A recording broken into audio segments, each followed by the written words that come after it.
Došao ja u Kumanovo, to je u Makedoniji, i Filip je tu sa mnom, i sad, pošto nemam 4 ruke da bi snimio ovo, Filipa sam poslao tam da stoji. I šta drugo da pitam publiku nego kako je bilo, a publika u Kumanovu će kaže, zajedno s Filipom, kako mu bilo, a vi kažete...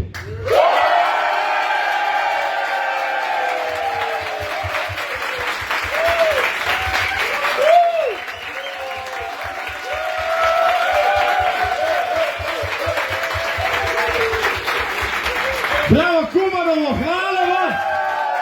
Aplauz za vas!